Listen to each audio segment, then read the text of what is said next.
We're going to do the complete knockdown process for this chair from beginning to end. As we go through this process, I'm going to remove the last item that was put onto the chair. So the rule of thumb on this is last on, first off when knocking down furniture.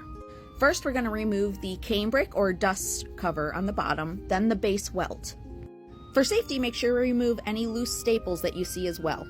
After removing the canebrick and the base welt, you're going to remove the outside back. The edges of the outside back often have a tacking strip or ply grip. I like to bend down the prongs of the tacking strip and roll it up so that way I don't damage myself when picking it up when I'm throwing my garbage away later.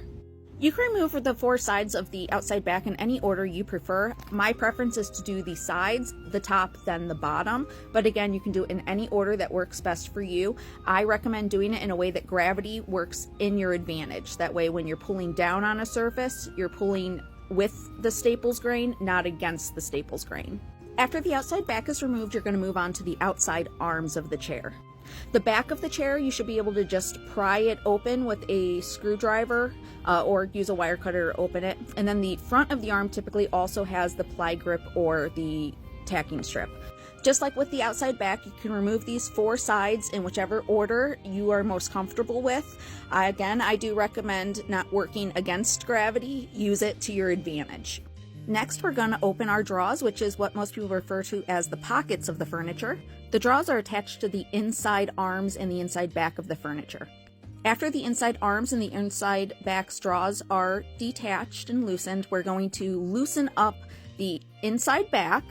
You are not going to remove the inside back from the furniture because that can disturb the padding. We're just going to leave it in place after we loosen the fabric around the entire perimeter of where it's attached. After the inside back is loosened up, we're going to do the same thing with the inside arm. Often there is a welt along the front of the arm you have to loosen first, and then you can just go around the perimeter of where the inside arm is attached to the chair and loosen all the staples.